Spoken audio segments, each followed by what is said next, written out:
Hello, welcome back to the Villa View. It's time for a match preview for Aston Villa's home game against Burton on Saturday. Dan, Aston Villa, the Burton Albion, the Brewers visiting. Good nickname knowledge, Tom. Good nickname knowledge. They're visiting Villa Park, and Villa are on a great run. 5 wins in the league, and looking strong. Riding the crest of a wave. Good phrase. I tell you what, this has been an audacious start to the match preview.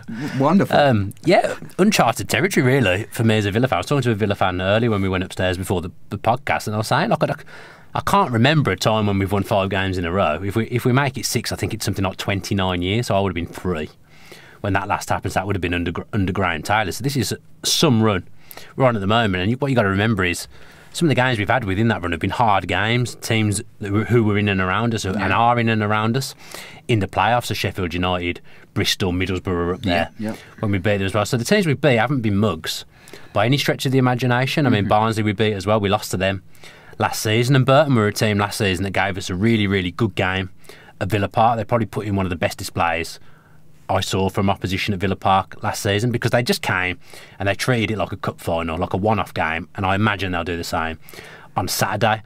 On the flip side from that, we're a better outfit than we were Boxing Day 2016, so I expect us to win. It's again a potential banana skin. People will not take anything less than a win. The Villa fans expect us to win. We should win. They're bottom of the league. They're not on a great run. They're having a tough time, but the Championship is absolute madness, so anything can happen. Yeah, you talk about them being bottom of the league, and they are, but they're not far away. You know, they're not actually that far from safety. We'll have a little look at the league table in a minute. And Nigel Clough is good at getting his players up for big games. You know, he's had success in the League Cup, in the FA Cup as well. Not winning the whole thing, but I think he got to the semi-finals a couple of years ago with one of his outfits. And I mean, this isn't the same stage as that, but it is one of those where, like you say, they might treat it a bit like a one-off game where they go, do you know what? Nobody's expecting anything from us. The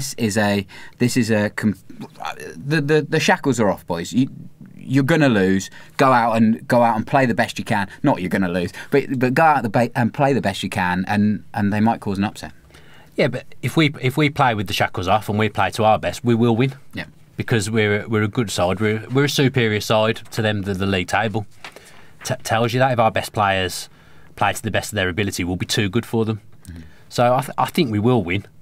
I think it will be relatively straightforward. I think it will be an absolute thumping, but I envisage it being a similar game to the Barnsley game, if I'm being honest, a 3-1 type of game where we have a few scares but we're comfortable. But we have to be on it. You have to be on it every game in the Championship. There's no messing around. Is there a danger that we're already kind of looking ahead to Birmingham? No, I don't think so. And I think the players are so switched on at the moment. I think they're so determined that we're going to go up automatically, and they're going to be the group of players that gets Villa back to where they should be. There's a real desire and a hunger at the moment, and I don't think just because we're playing Burton that slips. I don't think the attitude changes whether we're playing Burton or we're playing Wolves. I think the same hunger and desire is there now. There's a real winning mentality amongst the players and the coaching staff and the manager now. There's a real hunger, and I just think the Birmingham game doesn't even come into it. That's next week. We think about that after we've hopefully got 3 points against Burton, and the players will be the same. Well, as you mentioned, Burton are bottom of the league at the moment, but they're only 3 points from safety. That's how quickly the Championship can change. We've seen it at the top, and obviously it's the same at the bottom as well. Dan, Burton Albion, they've had an interesting transfer window. I was looking at their Twitter earlier. Fans seem to be generally a bit underwhelmed by comparing it to the season, essentially. Like they've brought in a familiar face to Villa fans. Darren Bent has joined on loan from Derby. How do you see him coming in and playing particularly against our back four? I think if he'd have been playing last season against us, he might have got a couple of goals in that game, because they did create a lot of chances, but I'm not sure how fit he is because he's been injured, so I don't think he's played much football this season, if any. Yep. I'll have to go back and have a look. I don't know that information off the top of my head. He's a different type of player to the player that Villa signed in 2011. I think it was 2011. Yeah, we bought him. He's still our record signing. 18 million. He's not got the pace that he had there, but what he'll always be is if you give him a chance in the box, 9 times out of 10 he'll stick it away because he's a clinical finisher. But I wouldn't expect him to cause us too many problems. It's not like he's rapid and he's going to be getting in behind John Terry. You know, sometimes we talk about maybe a bit of pace may cause Terry problems. He hasn't got that, so he shouldn't be a major concern. I don't think there's much in this Burton side that should concern us, but if they turn up and give it a good go like they did last year, then it could be. They also signed Jacob Davenport, who's a 19-year-old, highly rated midfielder from Manchester City. Hasn't played for the first team yet, but it looks like he's going to make his Burton debut against Villa. Kind of one of these hard-working players that sits deep but can kind of bomb on forward. They've also signed Martin Samuelson, I've heard of who's him. a 20-year-old midfielder. Played really well for Peterborough a couple of years ago. That's why I've heard of him. But then couldn't really do it again at Blackburn, then went back to Posh and again couldn't really make it. But Nigel Clough's quite excited by him. He's obviously only seen him a couple of days in training, but he's already permanent. No, again on loan. So he's still at West Ham, sorry. Okay. But he has been in the Norway squad as well, so he's quite an experienced. I wasn't expecting that from the name Martin Samuelson. I wasn't expecting looking to get back into the Norway squad. No, you didn't know he was Norwegian. Yeah, played 3 times for Norway. So I mean, even at 20, he's had some high caliber games and he's scored already for Norway as well. So he obviously wants to get back to the form that he showed at Peterborough and kind of kick on with his career and try and make a name for himself ultimately at West Ham. But this could be a good move for him as well. Yeah, Burton's a good place for players like that to kick on because they know they'll get a chance of playing. Burton have got limited resources. I think they did exceptional to stay in the league last season. Nigel Clough's a good manager and he suits them quite well. And to be honest, I think they'll get out of trouble because I think they'll have enough about them. Although looking at that bottom of the table, there's some good teams down there. Some teams. You look at the Championship. There's a lot of strong sides in there. Some good teams will end up getting relegated from the Championship. I mean, Sunderland are in absolute disarray. I actually think Bolton will get out of it as well. I think it could be the likes of Hull, Birmingham. They'd be the ones that end up in trouble. I mean, you look up to 19th and Barnsley, they're on 27. So from 19th to 24th, there's only 3 points different. Then there's a little bit of a gap between them and Reading on 32. But again, we've seen 5-point differentials disappear like that. So it's not out of the question that both Burton or any of those teams could climb out of there. Yeah, the landscape changes on a regular basis, and there's so many games that you'll play 3 times in a week sometimes, and you can find yourself in a completely different league position after a week. We've seen that ourselves a few times. So the Championship is absolutely crazy. I know everyone says it, but even at this stage, Burton being bottom, I don't think they'll be too downbeat about it because I think they'd have expected to have been in a relegation battle. They'll settle for being bottom, going for 5 or 6 games as long as they're in touch. Yeah, if I'm not mistaken, I think their budget is the smallest in the Championship. The stats don't read particularly well for them. Dan, they've scored 22 goals this year. Only one team has less, and that's Birmingham City, and they are the leakiest outfit in the Championship. Conceded 55 goals this season so far. So not great on either end of the pitch. Lost the last 4 as well. And lost the last 4, you rightly say as well. How is Villa gonna really take apart this leaky defence? Defence. I knew you were gonna get that. I can't help myself. It's Super Bowl week. No.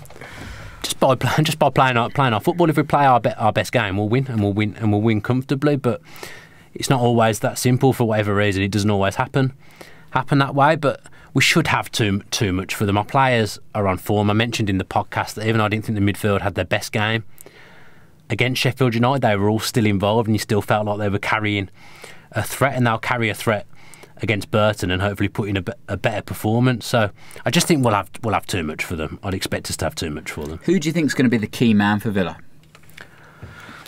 In tight games, you rely on a moment of magic like Snodgrass gave us. If Burton come out and attack, that actually will probably suit us because we'll be able to capitalise. Totally agree. On the break. But I don't know whether they'll be as free-flowing as they were at Villa Park in 2016. I don't know how they'll line it. But I always think if Grealish plays well, we play well.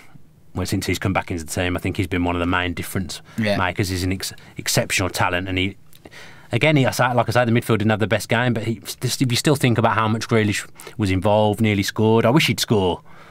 Maybe he's saving it for Birmingham. I don't know. He just needs a goal, Grealish, and I think he'll go on a run like Adoma and Snodgrass have. Totally agree. I actually was going to highlight Albert Adoma. I think this is going to be a really good game for him. He's kind of, it's been playing really well, but he's kind of Snodgrass and Grealish have kind of caught up with Albert Adoma's early season form. He's been quiet. He's not been on the same form, but maybe he's playing to a similar level. The goals just haven't been there. He was scoring pretty much every week. Yeah. At one stage, wasn't he? That was never going to continue. You're never going to play left midfield and score at the rate he was scoring. And maybe he'll go on a glut, have a goal glut again in the latter stages of the season. But you need everyone chipping in, and that's pretty. I'd like to see the defenders chip in with a few goals now. I think Terry and Chester have both got one this season. Let's score a few more from set plays, because I really thought Terry would come in and score. Maybe if he played every game, he'd get 5 or 6 goals. I mean, obviously he's missed a chunk of the season, but I want to see a share in the goals round again. You'd expect if we create chances, Hogan's got a decent chance of getting a couple of goals. But I'd like to see Adoma get back on form. I think he's been a bit quieter than he was a few months ago. I don't think he scored since Sheffield United at home when he scored a penalty. So he'd like to get back and get a goal. Yeah, no, it'd be good to see. Hogan, for you, retains his position up front, even though he didn't score on Tuesday night. It's a different game. Yep. In this kind of game, you want a finisher, and he's an absolute finisher. Scott Hogan. Sheffield United was a tough night for him through no fault of his own. Up against 3 centre-backs for a lone striker, when you're having to try and get in behind, he's a tough ask. And as I said in the podcast, I thought Davis would have come on earlier for him in that game. I think the game was crying out for Davis a little bit. But in this kind of game, like against Barnsley, you'd expect Hogan is going to have a chance of bagging a couple of goals. Do you think there'll be any change in the lineup? I wouldn't see why. Unless there's an injury we don't know about. Potentially, could it be a game where Steve Bruce, and no disrespect to Burton, but he could ease in Tuanzebe a little bit? No need. No. There's no need to have the more defensive player in that anchorman role. This is the kind of game where I'd say Bjarnason's perfect for that role, because he can get forward as well. And it's just it's an extra ingredient to maybe try and break a team down if Burton do come and park the bus, which I don't think they'll do. He showed he's adept defensively as well. Bjarnason, he had good stats on Tuesday for the battles won. He had good stats, Bjarnason, so he's done well. There's no reason to change anything in that team at the moment for me. We haven't got a game midweek. We've got eight days till the next game. Yep. No need to change anything. So, score prediction then, Dan. Where do you see it going?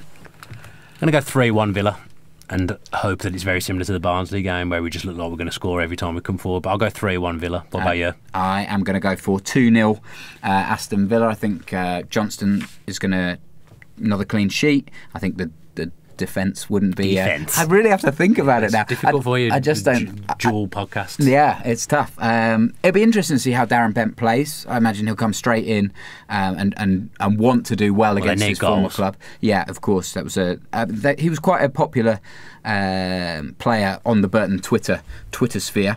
But I think John Terry and James Chester will have enough for him. Who's going to be the first goal scorer?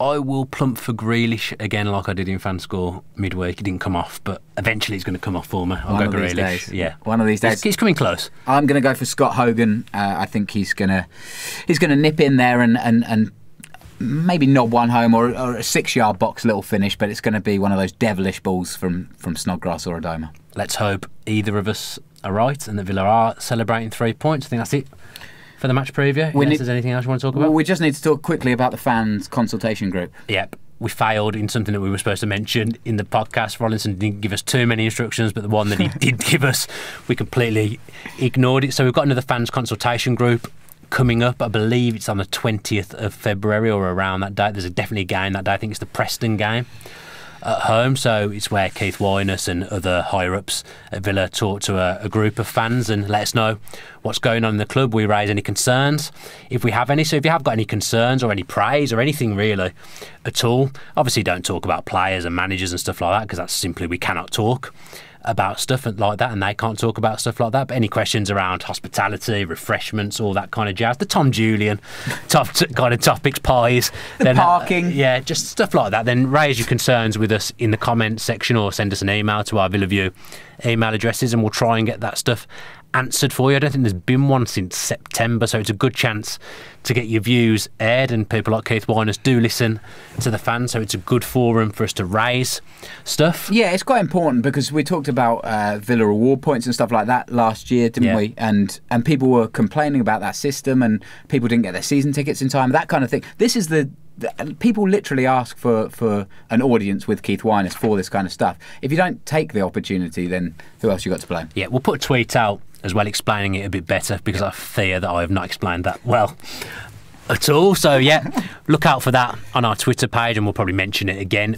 in a future YouTube video on the Villa View. But yeah, I hope you've enjoyed this match preview. If you have enjoyed it, then make sure you're giving it the big thumbs up and comment below with your predictions. Don't forget to do your fan score, as I sometimes do as well. I don't think Tom's even in the fan score. I joined too late for Tom, but yeah, do your predictions and comment with what you're thinking ahead of that Burton game. Before you go outro as well, if you haven't watched the podcast, we'll get onto that, but there's going to be a food bank, isn't there? Yeah. Before the game. Check out Dan's Twitter or my Twitter for all the details on that, but make sure you bring some food if you can and donate to that. Sorry, please carry on. And if you're not a subscriber to the channel, then make sure you're doing that with your post notifications on, and you'll find out when all the Villa Views content is coming first.